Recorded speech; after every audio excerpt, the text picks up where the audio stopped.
Kementerian Pendidikan Kebudayaan, Riset, dan Teknologi berpeluang dipecah menjadi tiga nomenklatur di Kabinet Prabowo Gibran. Hal itu menyusul disahkannya rancangan undang-undang Kementerian Negara.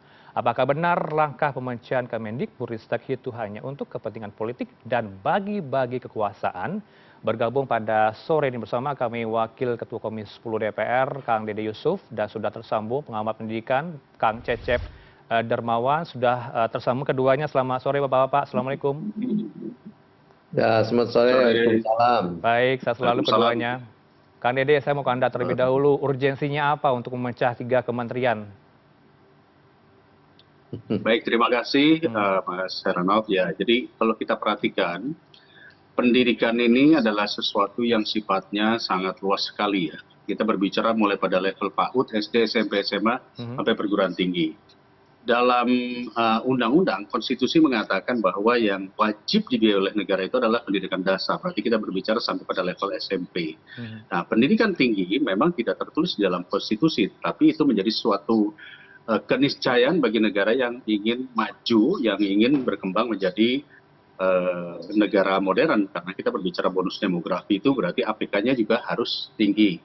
Oleh karena itu, setelah 5 tahun saya mempelajari Kemendikbud, maka Kemendikbud ini ada banyak sekali hal-hal yang kelihatannya belum tertangani dengan baik.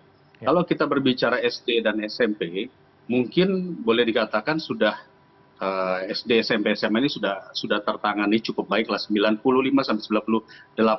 APK-nya ini sudah berjalan dengan lancar. Maaf, bukan APK, APS ya, ALS. Tapi kalau kita berbicara perguruan tinggi ini masih praktis hanya 32% masyarakat Indonesia dalam usia seperti itu yang bisa menikmati perguruan tinggi. Belum lagi kalau kita berbicara mahalnya UKT yang kemudian ketika saya membuat panja perguruan tinggi kemarin dan juga panja pembiayaan pendidikan, kita lihat bahwa keteterannya ini adalah justru di perguruan tinggi. Itu sebabnya kami pikir rasanya baik jika perguruan tinggi ini bersama dengan riset itu benar-benar harus berada terpisah, walaupun tetap kesinambungan dengan pendidikan saat ini juga. Nah, berbicara kebudayaan tentunya lebih luas lagi. Kebudayaan bukan hanya sekedar berbicara museum atau berbicara sekedar kurikulum budaya atau sejarah, tetapi konteksnya adalah bagaimana mengawal peradaban kita ini, yang saat ini kita sudah mulai melihat banyaknya kriminalitas di kalangan anak-anak, remaja, dan lain-lain. Menurut saya ini juga bagian daripada kurangnya perhatian kita kepada budaya kita, terutama budaya timur. Sementara itu dulu, Mas. Tapi publik meragukan ini, Kang Dede, karena dianggap sebagai bagi-bagi kekuasaan. Jumlah kementerian akan mekar nanti di Kabinet Prabowo Gibran, 44 kementerian. Apakah salah satu kementerian yang akan menggemuk? Sebetulnya kalau kita lihat sejarahnya, Kementerian Pendidikan ini pernah jadi Dikbud, pernah jadi Diknas, pernah ada Dikbud dan Ristek Diktinya sendiri, yang sebetulnya orangnya itu saja, dan pembiayaannya juga kurang lebih sama, hanya bedanya dipisah. Tapi kalau saya mau mengacu kepada Dirjen Perguruan Tinggi saat ini, Dikti, ini kita lihat dengan alokasi anggaran yang sangat kecil sekali, tetapi harus mengurusi kurang lebih hampir ratusan perguruan tinggi negeri dan juga mungkin ribuan perguruan tinggi swasta yang semua mengeluhkan kepada kami bahwa boleh dikatakan semuanya tidak tertangani dengan baik. Kalau kita berbicara pendidikan tinggi, orang selalu mengatakan mahal. Itu sebabnya banyak anak-anak yang tidak melanjutkan pada perguruan tinggi. Nah, kami kemarin baru saja mendorong agar alokasi anggaran Dirjen Dikti ini terutama bisa mendapatkan tambahan dengan kita memberikan tambahan sekitar 10 triliun, di mana itu dibagi untuk beberapa beasiswa dan juga dukungan kepada perguruan tinggi. Kenapa? Mungkin Mas Rovanov masih ingat ya, waktu tahun kemarin, kurang lebih beberapa bulan yang lalu, masih banyak demo yang mengatakan mahalnya UKT perguruan tinggi. Nah, ini akan berlanjut kurang lebih di bulan Juni, Juli ini kurang lebih akan sama. Di pemerintahan Prabowo Gibran, mahalnya perguruan tinggi akan masih ada kalau tidak mendapatkan penanganan yang semestinya. Baik, Anda sepakat dengan Kang Dede, Kang Cecep, dengan ditariknya tadi kesimpulan bahwa perlu penambahan kementerian di pendidikan karena adanya faktor kebutuhan di perguruan tinggi, Kang Cecep? Ya, memang perlu kajian ya, evidence based policy gitu, sebelum melakukan kebijakan. Jadi kan tadi dikatakan oleh Kang Dede juga, kita pernah memisah ya antara pendidikan dasar menengah dengan tinggi gitu. Nah, itu juga dievaluasi sebetulnya kenapa disatukan kembali. Jadi problemnya bukan karena keinginan presiden atau karena alasan politik, harusnya didudukan pada ya kerangka ilmiah. Jadi kita membuat kementerian itu, gitu ya, harusnya dasarnya bukan sekedar politik, gitu ya, tetapi adalah bagaimana secara ilmiah juga bisa bertanggungjawabkan. Dengan kata lain, ya persoalan pendidikan itu menurut saya sih bukan karena hanya sebuah kementerian. Bukan, tapi bagaimana komitmen bangsa ini ya memajukan pendidikan misalnya dengan tadi anggaran yang oleh Kang Dede dinyatakan anggaran kita yang minim walaupun sudah 20% tetapi redistribusinya yang kurang bagus. Jadi ini soal ya political will, goodwill, bukan soal ya gemuk atau kurusnya kabinet gitu ya. Ada kecenderungan justru saya melihat pembagian atau ya pembentukan kabinet yang terlalu gemuk itu bisa melemahkan debirokratisasi ya. Bahkan ada juga kecenderungan dengan nanti misalnya Kementerian Pendidikan menjadi 3 ya dipilah-pilah seperti itu. Nah, kemudian muncul kalau ada ego sektoral bagaimana koordinasi antar kementerian. Itu juga jadi problem. Belum lagi pembiayaan birokrasi yang begitu besar. Jadi saya kira ya harus dipikir ulang bagaimana Kementerian Pendidikan dan Kebudayaan ini ya tetap menjadi satu menurut saya, tetapi dengan penguatan ya dari political will, anggaran, kemudian bagaimana kinerja yang baik, itu jauh lebih penting ya daripada sekedar membagi-bagi kabinet menjadi 3. Sebab nanti bisa jadi di bidang lain, sektor lain juga ingin dibagi-bagi lagi, akhirnya jadi gemuk. APBN itu ya habis untuk menganggarkan biaya birokrasinya daripada pekerjaannya itu. Ya, bagaimana menjawabnya Kang Dede? Pemulihan birokrasi akan memakan waktu yang cukup lama, tidak semudah itu untuk memecah kementerian. Periode yang lalu, Ristek Dikti itu berada di luar. Lalu kemudian Ristek Dikti itu tentu kita melihat dalam proses perkembangannya riset-riset yang dihasilkan juga tidak bisa digunakan dalam sektor industri atau pengembangannya lebih banyak kepada BRIN. Itu sebabnya kemudian ditarik kembali kepada Kemendikbud. Nah, prinsipnya, jadi kalau Pak Cecep mengatakan bahwa apakah nanti birokrasi, apakah nanti anggaran, sebetulnya anggarannya sudah given 20%. Permasalahannya adalah pengelolaan anggarannya begitu besar, redistribusinya itu memang benar tidak sesuai dengan keinginan daripada undang-undang konstitusi. Salah satunya adalah di mana alokasi anggaran itu banyak dipakai untuk kementerian lembaga lainnya, terutama untuk perguruan tinggi. Padahal kalau kita mau melihat ya bahwa permasalahan bukan hanya soal birokrasi. Saya sepakat yang disampaikan tadi Pak Cecep, ada political will atau goodwill. Nah, kami melihat bahwa di dalam pemerintahan berikutnya ini kita harus benar-benar fokus pendidikan ini bukan hanya sekedar mengejar gelar, tetapi ada yang namanya kompetensi, ada yang namanya link and match, ada yang namanya kebutuhan. Karena persaingan kita dalam 5-10 tahun ke depan adalah bonus demografi, di mana kita membutuhkan anak-anak muda yang jauh lebih cakap, lebih kompeten, dan sesuai dengan arah bidang industri yang mau kita tuju.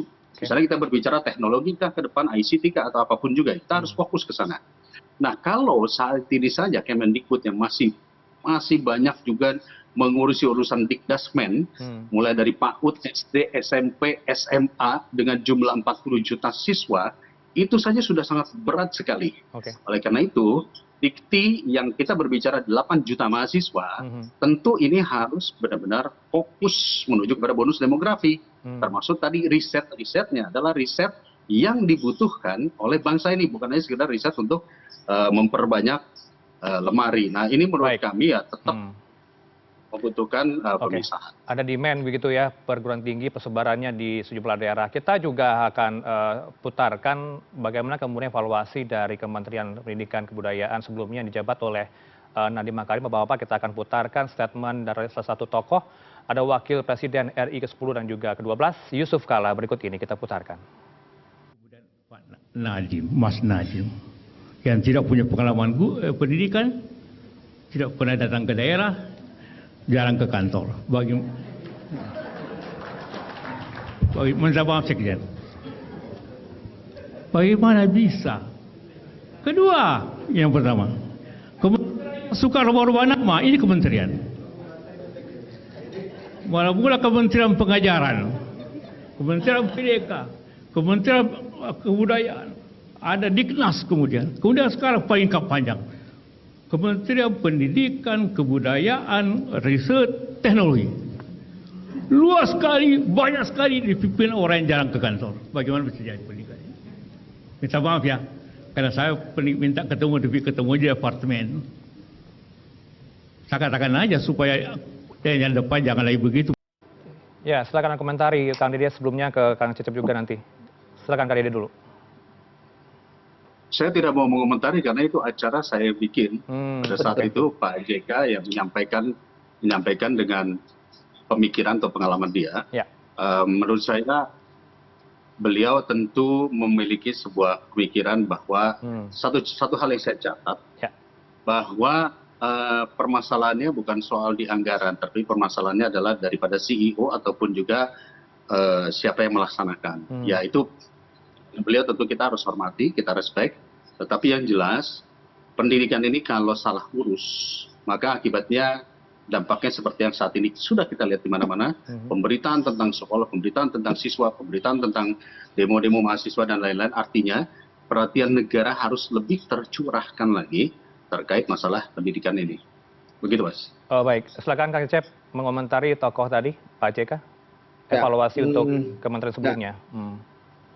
Jadi Pak JK menegaskan bahwa bukan soal dipisah atau tidak dipisah ya, tapi soal kinerja tadi ya, bagaimana leadership. Saya teringat sebetulnya ya tulisannya Osborne and Gibler tentang reinventing government, bahwa pemerintahan yang bagus itu yang smaller ya, kemudian yang better, yang faster dan cheaper. Gitu. Jadi tidak obesitas gitu ya, tidak gemuk. Urusan pendidikan, apalagi kalau di konstitusi dijelaskan tuh di pasal 31 ya. Salah satunya dikatakan bahwa ya penyelenggaraan pendidikan dalam satu sistem pendidikan nasional. Nah, artinya ini harus dimaknai juga ya, kementerian ini sebaiknya yang ngurus pendidikan ya fokus saya pendidikan. Ya kan bisa dipecah-pecah di dalam fungsi organisasinya. Misalnya yang pendidikan tinggi ya cukuplah dirjen gitu ya. Ada pendidikan dasar menengah juga ada dirjennya, kebudayaan juga ada dirjennya. Saya kira ya, cukup dalam sebuah kementerian. Jadi kalau bisa lagi saya khawatir ini penggemukan birokrasi yang tadi juga butuh biaya tinggi, waktu, akhirnya biaya juga operasionalnya lebih tinggi daripada misalnya ya biaya operasional. Dan juga harus diingat ya, saya kira penting juga kalau misalnya sekarang menang soal pendidikan dasar dan menengah ya, konsep otonomi pendidikan di daerah itu juga harus diperkuat gitu ya. Jadi jangan semua diurus pusat, kan pendidikan itu bagian diotonomikan. Hari ini seperti terjadi resentralisasi gitu ya. Pendidikan itu diatur seluruhnya, sampai PPDB aja harus diatur oleh pusat gitu ya, sampai detil harus diserahkan ke daerah. Jadi banyak hal yang sebetulnya pendidikan di daerah gitu. Ya, silakan respon Kang Dede dengan statement Kang Cecep tadi. Sentralisasi daerah masih harus diperkuat. Jadi kalau di dalam peraturan undang-undang pemerintahan daerah memang disebutkan penugasan untuk pendidikan khususnya kita berbicara dasar dan menengah, SD, SMP, SMA itu berada di daerah. Jadi praktis Kemendikbud itu sebetulnya hanya ngurusin perguruan tinggi. Tetapi pada realitanya pembiayaan yang diturunkan, ditransfer kepada daerah itu pun masih menyisakan berbagai masalah ataupun belum menyelesaikan, baik itu APK, angka lama sekolah, dan lain-lain. Oleh karena itu, ketika pusat itu harus fokus pada perguruan tinggi, maka sesungguhnya pada dasarnya itu tadi, kenapa perguruan tinggi ini ataupun riset, karena ini konteksnya adalah perguruan tinggi, riset ini tujuannya adalah melanjutkan pada jenjang yang lebih lanjut, yaitu dunia kerja ataupun dunia yang lebih dalam lah. Nah, itu sebabnya kenapa perlu ada kementerian terkait khusus riset dan perguruan tinggi ini. Karena apa? Dikdesmennya itu sudah hampir 70% diurus oleh daerah. Dari Kemendikbudnya nanti atau Diknasnya ataupun apapun namanya itu harus fokus menyelesaikan berbagai permasalahan pendidikan dasar menengah, mulai PAUD, SD, SMP hingga SMA, yang permasalahannya saat ini memang belum terkelola dengan baik. Jadi ini ada dua sisi sebenarnya saya katakan yang silakan dikaji saja, tetapi Ini pandangan kami tentunya dari DPR, kita melihat bahwa ya mungkin sebaiknya ini memiliki fokus kepada pendidikan dasar dan satu lagi pendidikan tinggi. Simpel aja, itu kami sekali lagi saya hanya mengatakan diserahkan kepada pemerintahan berikutnya. Dalam konteks ini presidenlah yang menentukan apakah mau dipisah atau tidak dipisah. Dan nggak ada masalah, bagi kita Komisi 10 tetap akan membidangi yang sama, baik pendidikan tinggi maupun dasar.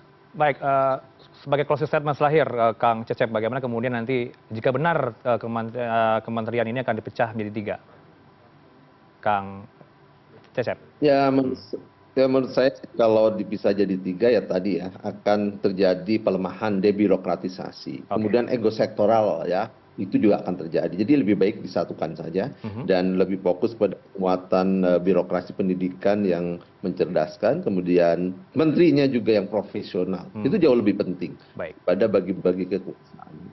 Baik, kita pegang statement dari Pak Prabowo ya, karena akan ada zakon kabinet begitu ya, dari kalangan profesional yang akan masuk ke dalam kabinet. Kita harapkan yang terbaik untuk dunia pendidikan. Terima kasih Kang Dede Yusuf, Wakil Ketua Komisi 10 DPR, dan juga Kang Cecep Darmawan, pengamat pendidikan bersama kami Newsroom. Selamat sore, Assalamualaikum. Selamat sore, terima kasih Pak Cecep.